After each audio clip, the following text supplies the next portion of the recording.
Now we move on to the first panel discussion of the day, Plunging the Gap of Measurability. And for this session, I would like to welcome Mr. Nachiket Deole, Head of Sales India, DoubleVerify, Mr. Mehul Desai, India, Country Head, VP Engineering and Operations, Integral Ad Science, Mr. Daniel Wohlfart, Principal Product Manager, Advanced Advertising, Synamedia, Dolly, Managing Director, Nielsen Media, India. This session will be moderated by Ms. Vanita Keswani, CEO, Madison Media Sigma, Madison World. I welcome you all and over to you, Ms. Vanita. Hello, everyone. Very good afternoon to you. Hi, Anil. Hi, pleasure to see you, and thank you for taking up this moderation. You've got a power-packed panel. Yeah, it's an amazing power-packed panelist group, actually. So, yeah, all of them have their own special products and services. We'll be happily talking and getting educated. I'll certainly learn from this session. I know that for sure. So, thank you, everyone. Okay, your feedback on the previous one.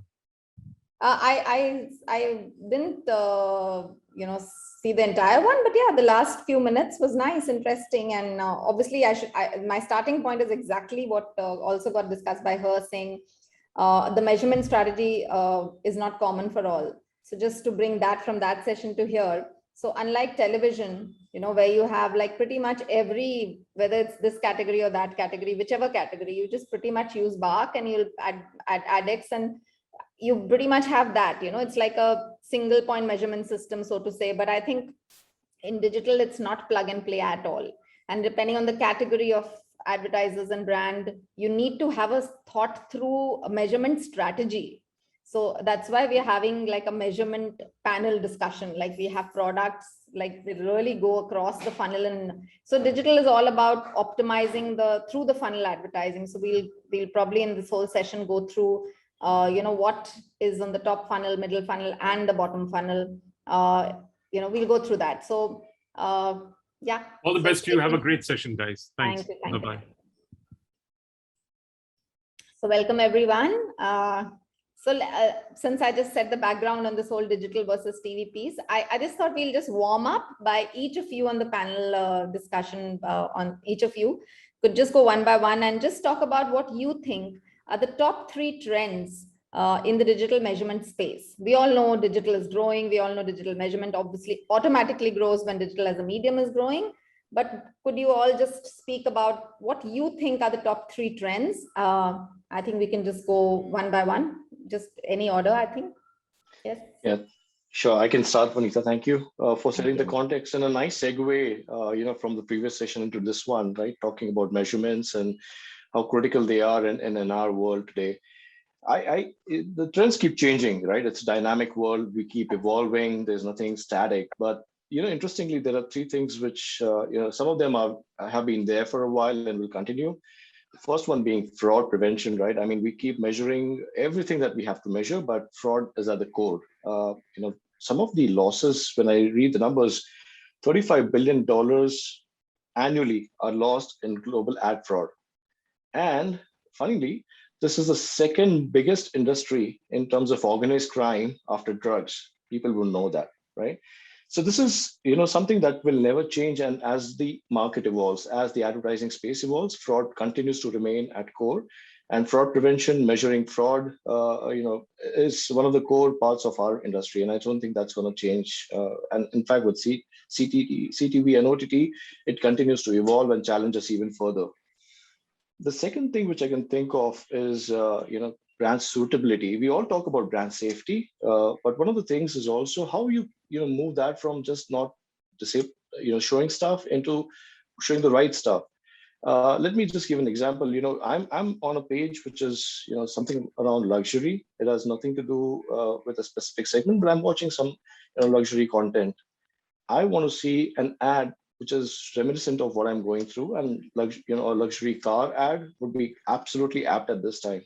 So I'm carrying forward my brand into suitability. So I'm in this aura of luxury. I want to just see that, right? And I think that's something that is equally important part to measure. How much is your brand suitable in an environment? And the third thing which I see related to that is context matching. We are a sentimental audience. We have a youth sentimental audience, and ads carry a lot of sentiments. So just to ensure that we ensure that we carry the sentiments, for example, if the IPL season is on and the people are watching in a group, they want to see a group ad which kind of invokes group spirit, team spirit, stuff like that.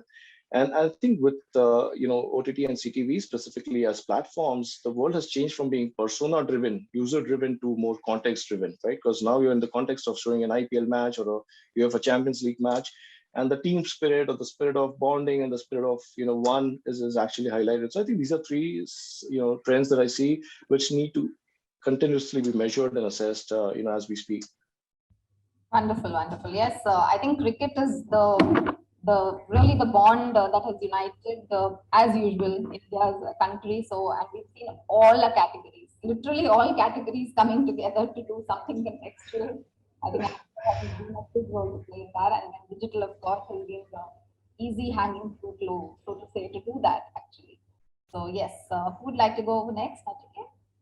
I can just chime in. I agree with all of the three statements that that Mehul did before. It's critical and crucial that that we recognize the need for brand safe or brand safety or advertiser friendly content is critical. We need to make sure that as a platform provider, as an ad tech platform provider, that the opportunities that we make available for purchase are measured in a way that the advertisers can feel safe that what they're buying is essentially what they want to buy. So providing brand safety is key. It's there's no getting around that. Second, again, as a platform provider, making sure that we are agile and that we are on point with what our clients' needs is always going to be high on I guess the highest priority we have. There are so many different mechanisms and so many different ad verifications and ad measurement products out there, and so being careful, but also being observing of the joint ventures that happen, the technologies that come together is something that we find extremely important, because as a publisher or as a broadcaster operator, it's sometimes easy to or it's not easy to cater for every single one of these technologies. So so as a platform vendor, it's our job to make sure that we facilitate this. Thirdly, when it comes to connected TV specifically, the concept of viewability that has been in OTT for a while now, when CTV started growing a couple of years, 5 years ago, the viewability metric as such, is it viewable on screen, kind of stopped making as much sense, because obviously a full screen ad on a connected TV device is by design viewable because you're viewing it in content. So other verification metrics or other metrics started becoming more important. Brand safety, making sure that you're serving the ad into the context that it's meant to be served in. So that's what we're seeing, at least. Yes, I picked up agility as a big one that we all, being from the ad agency side, I think we've really seen that in the COVID environment. I think nothing ever in the entire history of media planning has been, driving us towards agility like the last 1 year has. So, yeah, thank you. I agree totally with that. And of course, the other points that you said. Yes, Nachiket, let's hear from you. Well, so 6 trends are already down. So I'm with another 3. But before that, thank you so much, Anil, for putting this event together. Much needed, because I think CTV, and we all agree to it, right? The future of television is OTT and CTV. And great to be amongst these esteemed panelists. Coming back to trends, I would say when it comes to measurement, I think effectively measuring performance is something which marketers will start slowly adopt. And when I mean effectively measuring performance, so if you look at historically how we are measuring performances versus a CTR or VTR or CPC and terms like that, right? Those are fast, how you call it, you can measure them fast, but they're pretty simple, right? And it often doesn't give the appropriate picture or the right picture, right? These are mostly proxies that you would follow to measure performance. Then there are the sophisticated methods like surveys, polls, attributions, right? They take their own sweet time. It doesn't happen overnight, right? It could happen post a campaign or after a few weeks of campaign. Then you can't really make in-flight changes. You'll have to wait for the results to come and stuff like that. So you've lost, a decent amount of your time. So they're slow in nature. Hence, marketers, I think, and what we are also seeing globally is they're moving beyond these matrices and measuring the impact on consumer action in real time, right? They're measuring how consumers are paying attention to advertising online. And it's not only about attention, but are they really engaging with the communication? Are they responding to the communication in the right way? So these are the sophisticated measurement matrices that we're seeing coming up, and quite a few evolved clients are demanding for it. And we, I think, as an industry, need to respect that and start building our solutions for that. The second thing that of late and last few years that we've been noticing may not be necessarily measurement trend per se, but fostering a sustainable internet, right? And when I say that, it's sustaining an ad-supported internet model, but it requires balancing the need of supply and demand, right? When you take a case of premium sites, like often the news sites, the large news sites that we have, they perhaps deliver much higher brand lift than non-premium sites, right? But these sites also drive significant traffic as well. But at the same time, you can't really control the content that's going on those sites, right? They cover variety of content, right? From sports to news to politics. So a particular article or a particular page may not be suitable for the brand because of the brand policies and their ethos, right? So there is a fine need and to maintain that balance, which again calls for right measurement, and that's how measurement comes into play.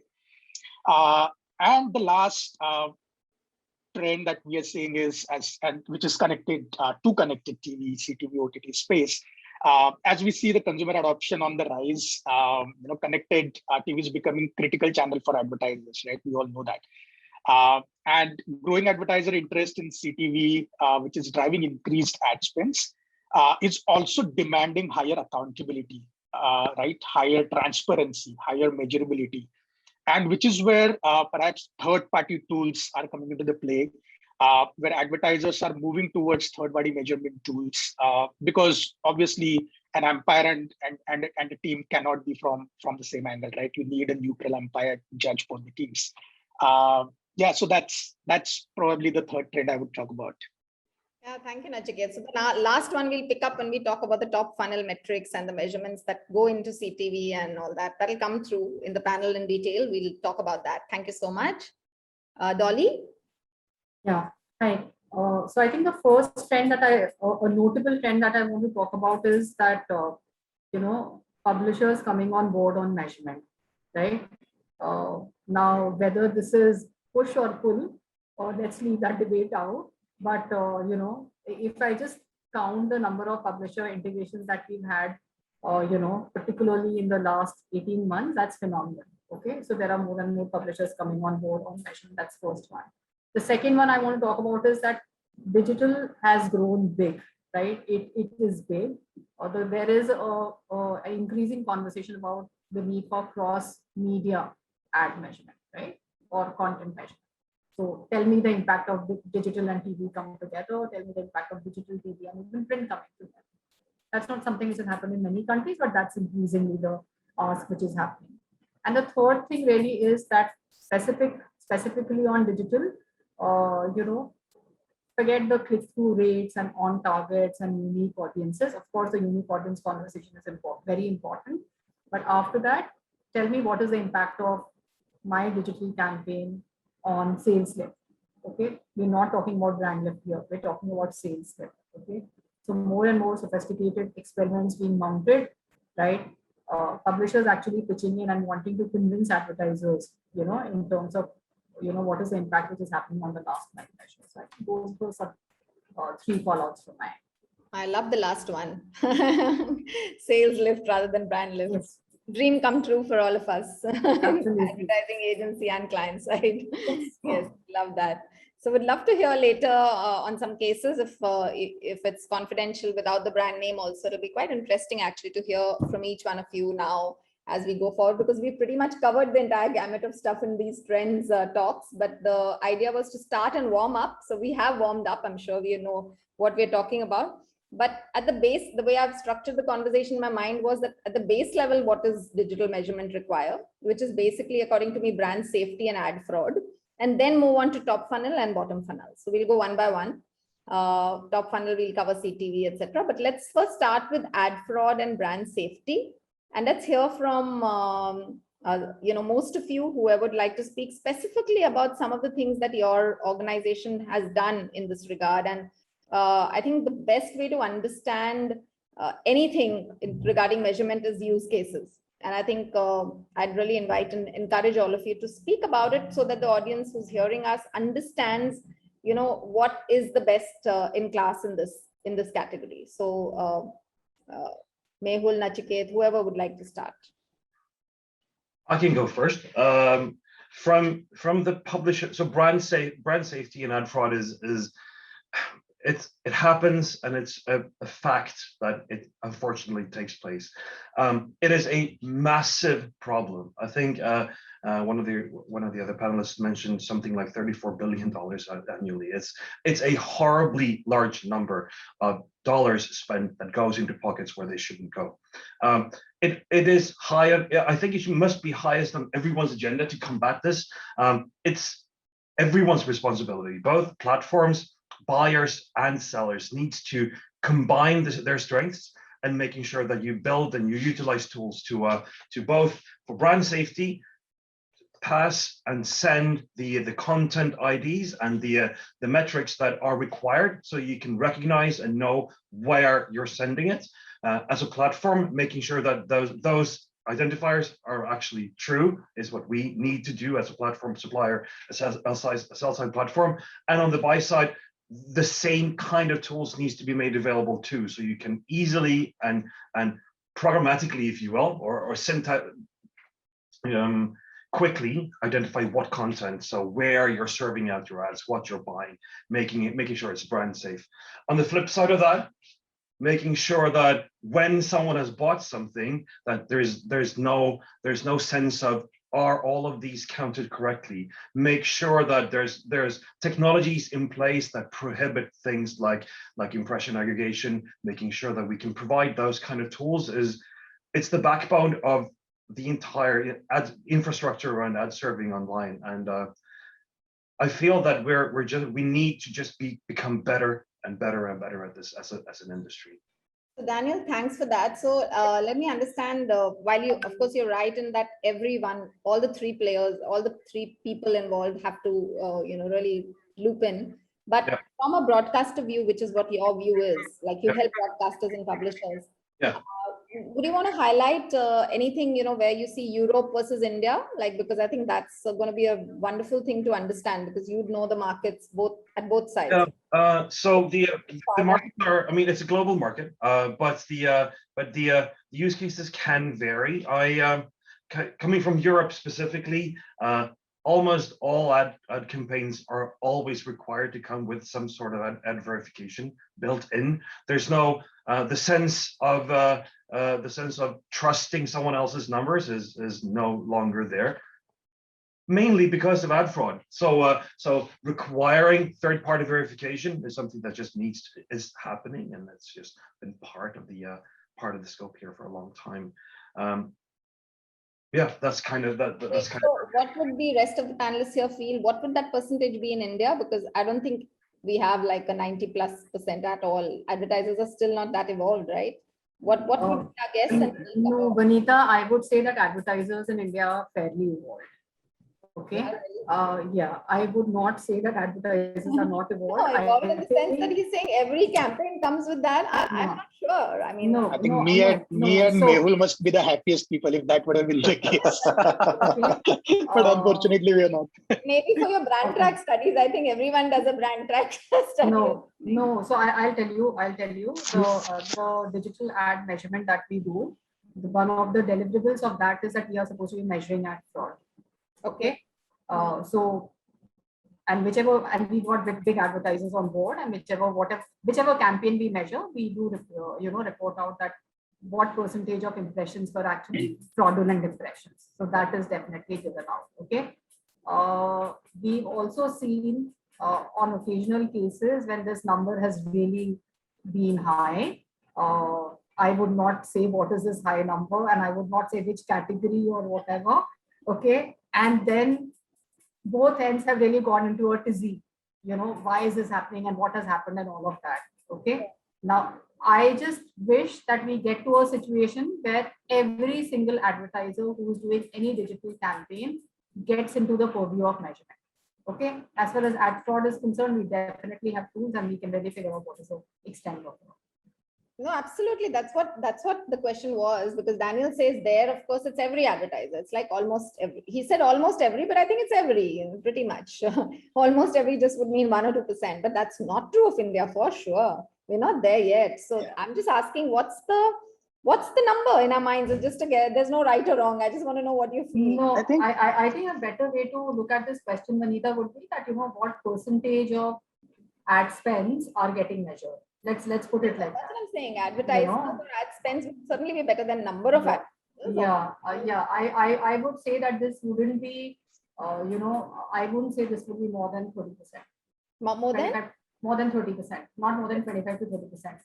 Yes, that's also on the higher. That's also on the higher side. That's also in the last 1.5 year, I think. In the last 2 years. And that's on the higher side. It could be towards the lower end. What about your sense, Nachiket and Mehul? See, I think rather than putting percentage, we need to look at it from two sets of clients, right? One is large global clients, and second is large Indian clients, right? Obviously, the solution is adopted largely by mature digital clients who have been spending on digital for a while and who understand there is a problem, right? Those who have just started their digital journey are still, they have a long way to catch up. But if you look at large global clients, I think the percentage would be much higher. I wouldn't be quoting the number. But comparatively, large global clients typically tend to deploy solutions, ad verification solutions by default. Indian clients are catching up because they've seen, I was on one of the panels yesterday, and the client himself said that some screenshot, some ad somewhere appeared, about their brand. Somebody took a screenshot of it and sent it to the global CEO, right? And that global CEO, once he gets that email, he just took everyone's case right up front, right? And from that day onwards, not a single impression of theirs goes without measuring. Wherever they are buying, every single impression needs to be measured. And I'm sure, right, in those who are part of the agency ecosystem, Vanita, your team, I've been part of agency, and we've lived through this life, right? I've spent sleepless nights because of these incidences. But now, you have solutions which you can deploy, and at least, obviously, there won't be a solution which will be 100% foolproof. But obviously, it's giving a much thicker cushion for you. And the trend that we're seeing is, yes, Indian brands are also started to adopt into the solution, and they're making use of it. They're calling it an investment and not a expenditure or a budget allocation, because they're seeing returns coming out of it, right? And just last point I would want to make is, it's not only the fraud, it's not only the brand safety, but viewability also is extremely critical, right? Yeah, but I'd like to go stage-wise, right, Nachiket? I set the context. We'll first cover ad fraud and safety, and then we'll move on to above the top funnel piece, right? So that we just go in order and you speak more. Absolutely. Yeah. Yeah, absolutely. But just just one point here. So when we look at media quality, right, we should look at all these three things together, because a viewable impression which is fraudulent is of no use to you, or a fraud impression which is viewable and brand safe is of no use to you. It's all So one needs to compare. Yeah, all through absolutely, the funnel. totally with you. Yes, Yeah. absolutely. Just to add in this conversation is, like you said, global brands versus local brands, right? And we've seen a massive surge of unicorns in India, right? We've got a 30th unicorn in the year, not so long ago. And look at the brands like Licious, right? As a unicorn. Would they have thought a year back that they would invest in ads which are not brand safe or not fraudulent? I think now they will start thinking, right? Because they are no longer a mom and pop shop. I mean, excuse my language, but they're no longer a small shop, but they are a unicorn, and they have to stick by that, prestige of being a unicorn. They need more investments. They want to grow. They want to invest in measures. Second is brands which are very sensitive. A luxury brand can ill afford to actually go into a brand safety issue. You don't want to see a BMW or a Jaguar face brand safety issues, even in the Indian market. So they're going to be very, very sensitive about what's shown and what kind of brand safety norms are being violated when their ads are published, right? And these are two different variations of emerging startups which become unicorns in a very short span of time. They have started thinking, and they will be thinking. You look at the kind of celebrities they've roped in for their ads now, right? Because they are no longer thinking of anyone doing their ads.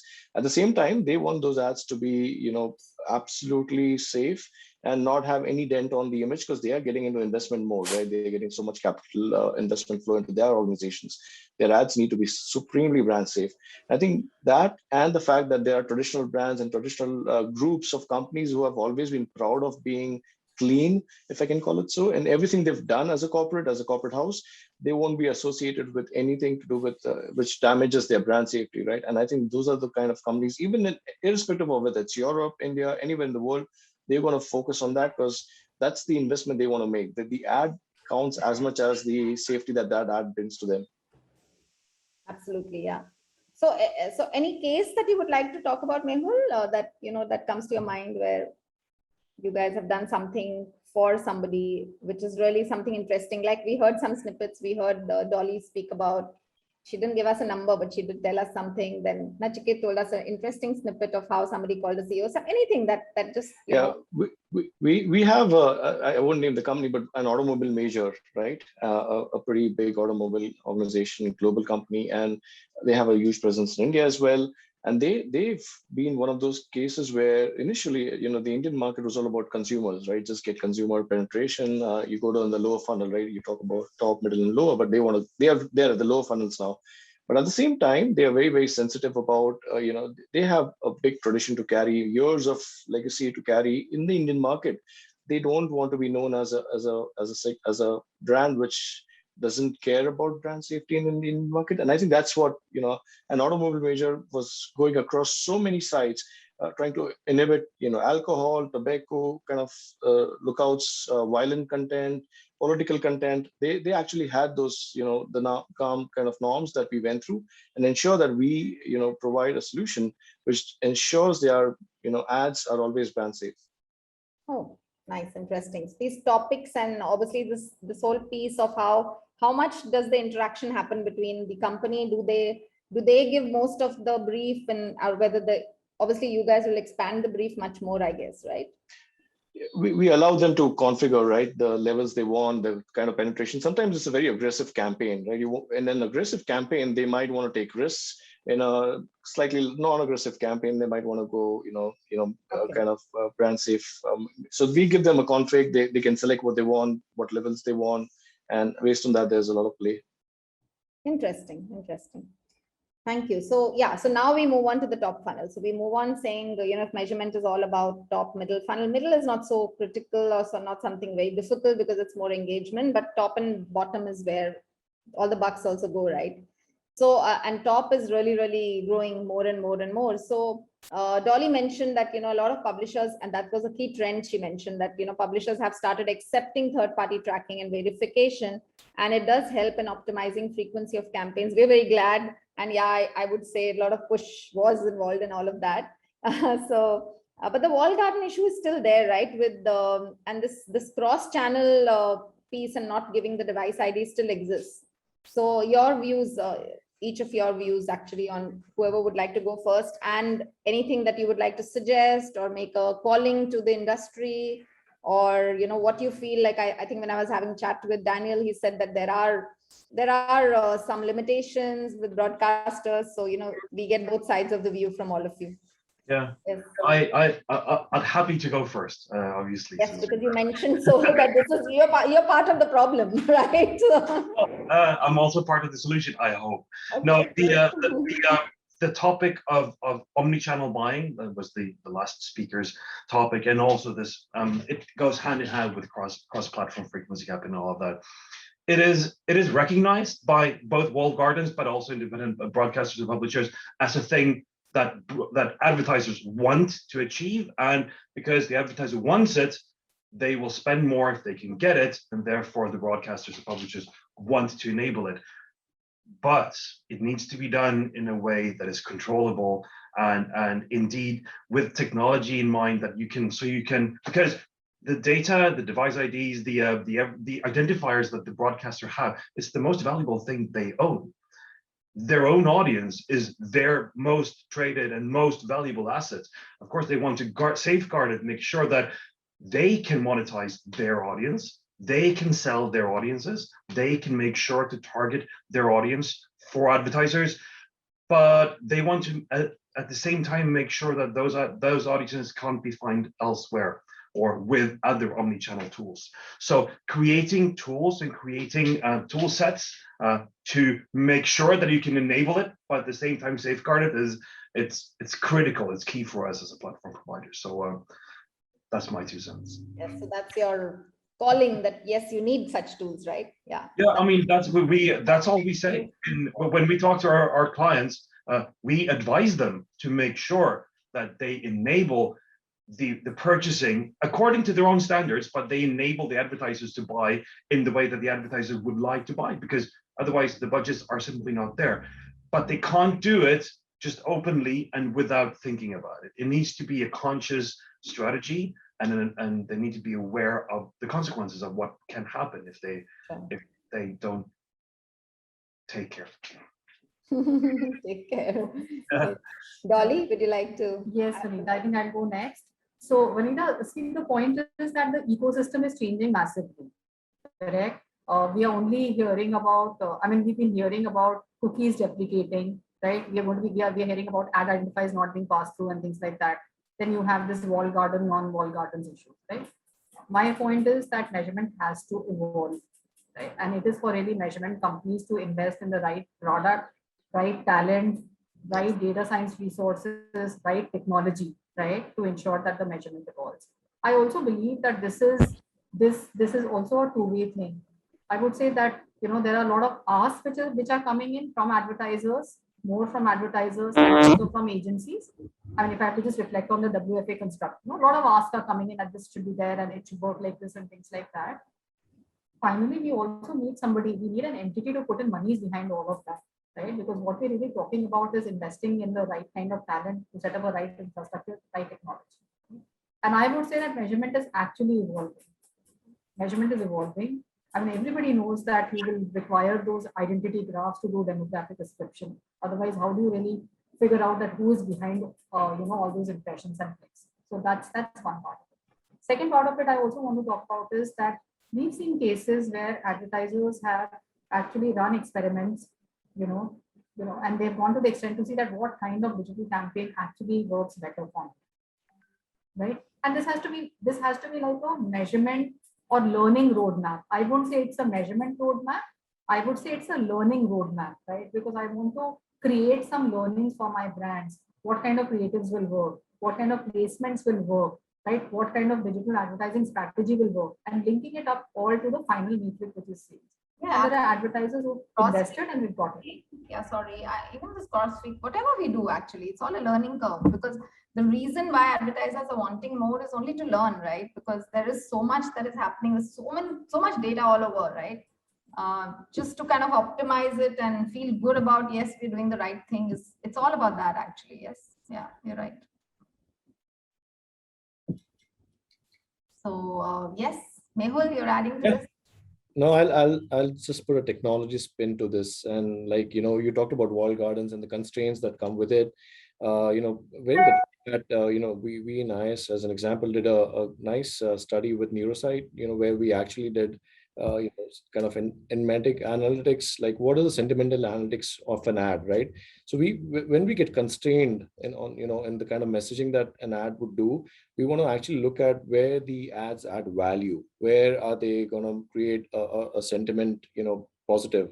And I think that those are very important. So contextual ads have so much more than traditional ads, and that's where the top funnel you mentioned about, how do we, some of the limitations we have in the messaging in the wall gardens where they don't want to share stuff.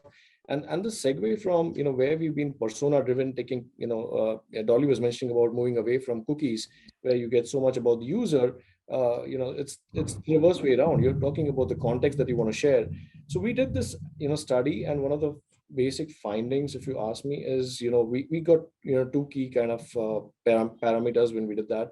The messaging is important, and I'm repeating what Dolly shared, right? When you have an action item on the consumer, that messaging resonates very, very well. And that's what contextual ads are all about, right? Giving a messaging out. It could be very simple, just something.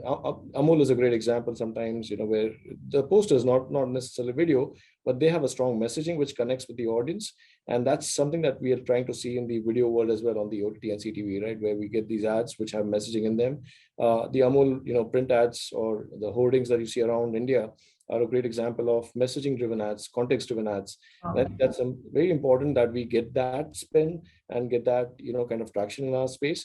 The other is looking also at campaigns. What is the sentiment? Is it a festive season? Is it a dry season? You want to place you want to time the sentiments as per the the season that you're in, right? And now with like let's look at right now we're getting I was just about to ask you. Yeah, that would be a big context pivot, right? Absolutely. And it's a killer. I mean, the numbers that you could talk about in ad spends during festive seasons, during, specifically regional. India is such a diverse country. We have so many regions, and we have to geolocate and geotag ourselves very, very well. Right? We have to find the right spot. Onam in Kerala has so much importance, but, rest of India, you're not going to do anything in that space during Onam, right? Like you have to tag it very, very well, geo-based, context-based. And the festive season is one of the biggest deals in this nation, where we are very, very passionate about our culture. We are very passionate about our festivals. Biggest spends are during festivals, right? Any festival, any part of India, the biggest spends are there. And I think that's where we need to cash in. And one of the things we've learned with our partnership is that we did a memory mapping exercise. Use some crazy neuroscience and analytics to actually figure out the elevations on the brain when he sees an ad which is in the context versus an ad which is not in context. What is the kind of acceptance on the audience as well. So this is where I think we can kind of focus on. Okay, that brings me to a question actually. Dolly, I think Nielsen has been doing this neuro stuff for television also for years together. I think I was hearing this many years ago, I think 5-10 years back, I don't remember exactly. So do you think there is a trend again that this neuro experimentation, as we say, about things like what Mehul is just saying, is catching up much more for digital than for television? Because I don't think on TV there were many takers, There is a huge ask for that, requirement for that. So you're absolutely right.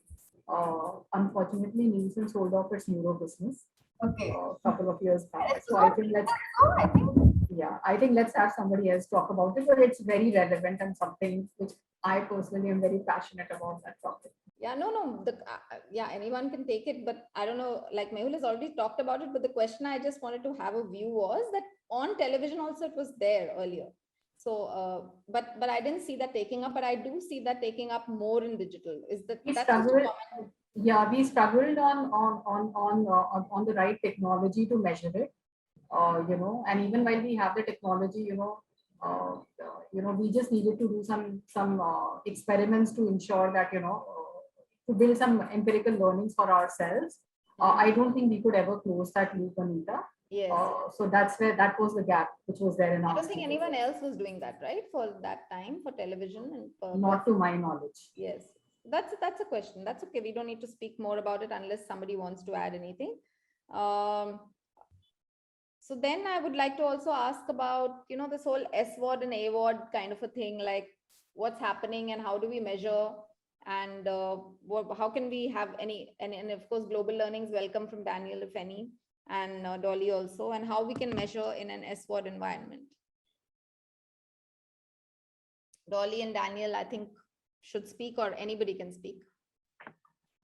The measurement tactics in subscription VOD versus, I suppose what you mean is versus AVOD, in my view, should be on par, or it's actually even more important, because going back to what Mehul was talking about, the context with especially around the premium content that an SVOD service provides means that it's even more important that you measure it correctly. The expectant of the return of investment, the ROI for an advertiser to serve out ads or serve out a campaign or buy advertising on an SVOD service versus buying it on long tail is even higher. So the importance of correct measurements, correct brand safe is even higher on SVOD, I would say, than but I think there's an allowance issue, right? Basically, that's what we're discussing. I think who allows that? That's the question. Yeah. So Vanita, again, I think I'll go back to the point that there has to be a workaround to measure irrespective of where the ad is appearing, right? On what platform is the ad appearing, and in what context is it appearing? So there has to be a workaround on that. So I would say that be it AVOD or be it SVOD, there are means to measure it, correct? Now the point is that there are means to measure it for sure. The point is that what is the openness of publishers to measure it, right? Yes. I think we have enough cases where publishers have shown a lot of openness to be measured, right? But we also have few cases, where there is a very tight fisting which has happened for reasons well known to all of us, where it's been kept very, very guarded. I also believe it's a matter of time, because finally I just believe that, you just need that push in the market. It's been very gradual, just the way we got, third-party measurement going on that. But on this one, we're still going slow, so we're just waiting. Yeah, so I think that's what it is. So how else that we do this, in all of this. So I think now we can hear from some of you in terms of, all this in-target audience, viewability, audibility, these things, and tell us about some use cases.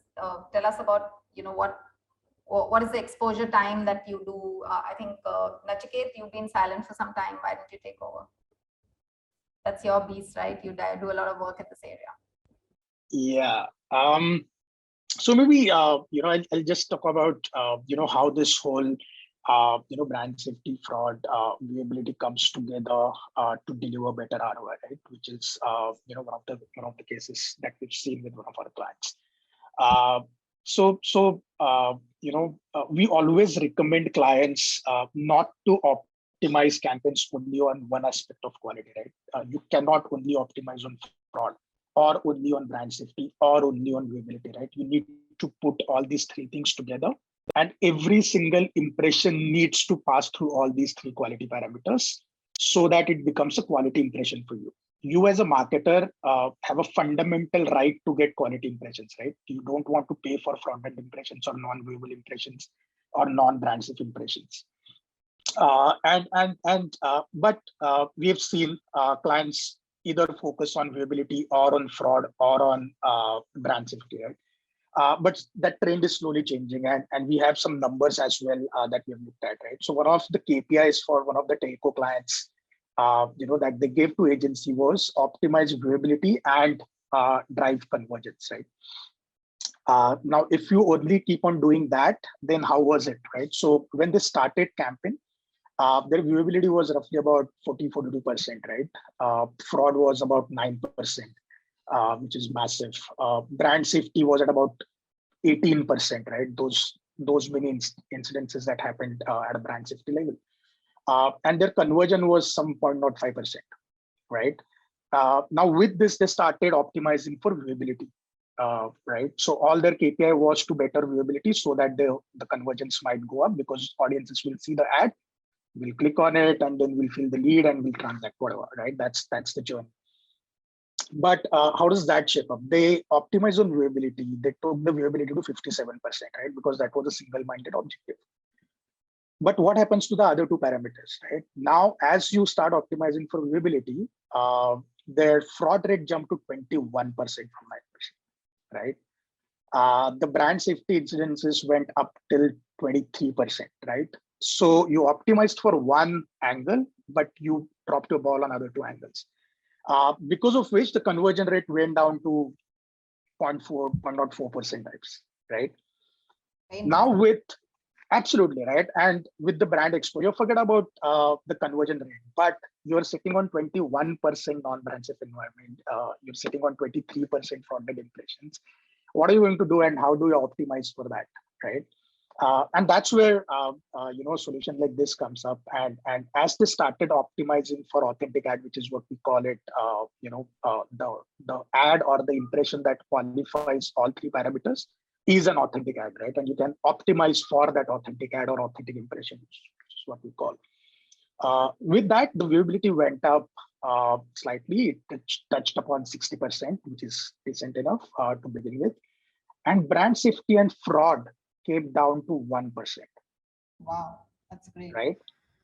And because of which the conversion rate went up by almost 30%. Wonderful. Right? Yeah. And these are the stats that were shared by the client. So so that's how we need to look at using technology for setting, right? This would be a lot to do with KPI setting. That would be a very integral part of the whole process, which is why we started off saying measurement strategy is not simple, right? It's not plug and play. It's not Absolutely. just, that is what it is. Very interesting. Thank you, Nachiket. Mehul, you should also give us a case. Come on. Yeah, absolutely. So I'll carry on from what he's already covered, Nachiket, and just add, my favorite topic again, context control, right? And just give you an example of that, right? So with all the OTT and CTV apps and the Sentimental stuff that we talked about, it is also viewability, the rates are 33%, ads don't get viewed at all, right? And there's a reason, because the context is lost from what the user is viewing and what's being streamed and what's the context that the environment that the user is in. And just as an example, back to our favorite topic of this nation, cricket and IPL, just placing an ad of, if you look at what's happening, right? If you go at our streaming channels and our captain, Virat Kohli is, playing a match, you will see most of the ads that come during his batting are the Virat Kohli ads. A user relates to it, watches it because he's playing well, and everybody is associating with that success story that he's having as a player, right? And then when the ad comes in, it's a seamless conversion from the live stream into the ad. And the user is in a positive frame of mind, very excited about what Virat Kohli is doing on the field. And off the field, the ad is playing its role for the advertiser, for the publisher. It's making viewability go up, right? The user he doesn't switch channels. He doesn't switch the app. He stays on it because he's in the sentimental, he's in that positive reinforcement that the ad does. And I think that's a big one. And a great example that we saw, making noise is, Ronaldo dropping the Coke bottle, right? And the backlash, that happened after that is because the user or the whole football fraternity, the audience was actually in that whole, mood of what Ronaldo was doing and achieving at prime of his career. And I think that these are examples where sports enthusiasts who are in a very high adrenaline as spectators are also very high adrenaline on the advertisements that follow with that, with that player.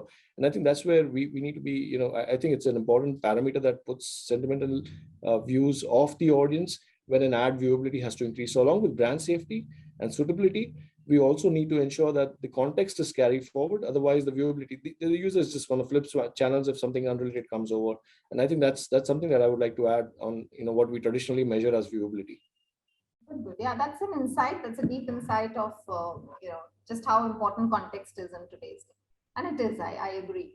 I think it almost, like you said, festive, any occasions, or for that matter, movies is another thing, right? When movies come up, then how movie promotions take over, brand co-promotions take over. These are some of the things I think. So I think we're almost getting close to the end of the session. Any closing thoughts? I think one of the things that we've not touched upon particularly is the bottom funnel, and I wanted to understand on the bottom funnel piece. We in an agency side do feel that a lot of challenge exists on really attributing the paid versus organic. Anyone would like to speak anything about that? It's so difficult to correctly attribute something to exactly what is the paid side and what is the organic side. So let's hear from someone on that, and then we can have your closing remarks, I guess. Yes, and we'll take some questions. I think I've got 2-3 questions. Yes. I think Vanita? Go ahead, Nachiket. go ahead. No, I think it's a very valid question, Vanita, and I think we are facing it at an industry level, right? It's not an agency, it's not clients. And obviously there are a lot of limitations because of data sharing openness between the platforms and the technologies, right? And until and unless technologies get access to the data, which is a gold mine today, it's going to be very difficult, right? 3 parties talking to each other and transferring data will be the idealist situation,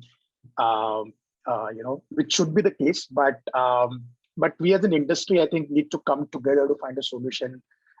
We have to have top platforms, we have to have top publishers with us and top DMPs to identify a bridge to arrive at this at a solution for this particular problem. I think it's an industry level problem which needs industry leaders to come together, talk through it, and then figure a way around for this. Challenging, really. Yes. Dolly, you wanted to say something? Yeah, I just wanted to say that, yes, there is a need for more and more sophisticated techniques to measure that. But I think the bigger challenge also is availability of data. Correct? I think in any kind of, whether you're doing ROI assessment or attribution work, there is a fair amount of rigor and effort which goes in getting the right data sets in place. Okay. And a lot of times there are challenges internally in the organizations, right? Why is this data required?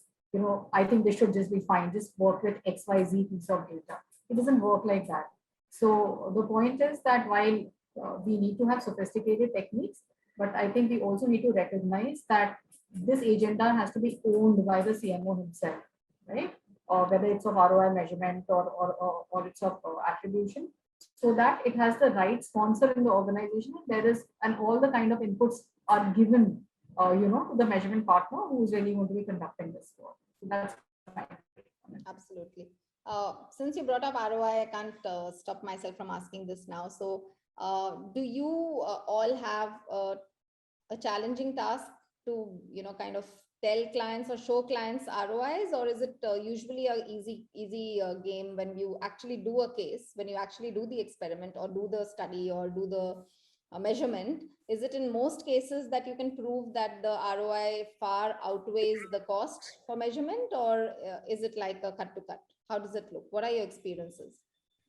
We are able to show. Dolly, can you tilt your camera so we can see your face? We can't see you. Thanks. Yeah, I was saying that we are definitely able to show value, Vanita, in terms of what are the kind of ROIs which the advertiser is getting.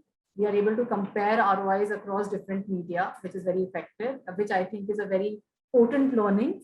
So that's definitely there. But the point is that this kind of work is happening. I mean, there are very few advertisers who are doing this kind of work. The number is growing, but I would still say that it's a long way that we need to cover, and we want more and more advertisers to really undertake this kind of work systematically and consistently. So we can't be doing one experiment, one brand at a point of time and then nothing for 2 years, right? But I think, what I've seen in our cross set of clients is that when you do get a good ROI with a digital measurement, and you see, like you said, some stark numbers, Nachiket said, how you can change the optimization, and the client is with you going forward. Certainly. So that's a very critical aspect for all of us in the industry, to see that you can give back the ROI and work towards that. And if we can't, for whatever reasons, I don't know, like we have in channels, we talk to them saying, nahi, isme hamara CPRP theek nahi aaya, so give us some make good. I don't know what can work in this industry like that. But a parallel is basically, I'm highlighting that it's very critical to have that ROI seen by the client and advertiser the first time he experiments. Then he gets a boost to his, and then he or his client together, So we can grow the industry like that. So that's what I thought I'll just highlight that, So yeah. Anil, are we done? Should we take, I think there's one question that I got. Should we close? Would you want to ask anything, Anil? You always like to add in. Yeah, I do like to, but I think you've done such a great job, and all have done such a great job. There's nothing left for me to ask. Okay, wonderful. That's the first time I'm hearing you say that, Anil. Wonderful. So I got a question from Dipankar Chaudhary here. It says, do you think swift action from law enforcing agencies supported by fast track courts with a verdict deadline of maximum 3 months would help in arresting this huge fraud in the digital platform? But where is the fraud taking place from? How do you know? Yeah. I mean, first, absolutely. I mean, I agree with Anil. First, you have to establish the extent of fraud and what are we talking about, right? And wherever we see instances of fraud, and I mean, there are actions which are taken by advertisers. So I don't think we need law enforcement agencies to take those actions. I mean, those actions are taken by people who are supposed to be taking, right? If we know it, if we know it. That's a very valid. I also think that going as far as to have law enforcement take action is that could be a last bastion. Last resort, yeah. It's almost as a group in the ad tech society, it's almost like it needs a bit of self-cleansing, as in, if you surface ad fraud, then the buyers won't buy that ad fraud, thus the fraudsters won't receive money, and the money then goes to the true honest actors, and it becomes a self-fulfilling prophecy almost, which is kind of where we want to go. Absolutely. Thanks, Daniel, for that closure. Yeah, certainly. Okay, so with that, I think we're, thank you so much. It was a wonderful chat that we had. I enjoyed it. I'm sure each one of us. We learned a lot from it also. Yeah, I told that only. This will be a learning session. Yeah. That's nice. Thanks, Vanita. Thank Thanks, you so much, everybody. Anil. Thank you for having us, and thank you for arranging this, and thank you to each one of you to join the panel. Thank you. Thank you. Bye-bye.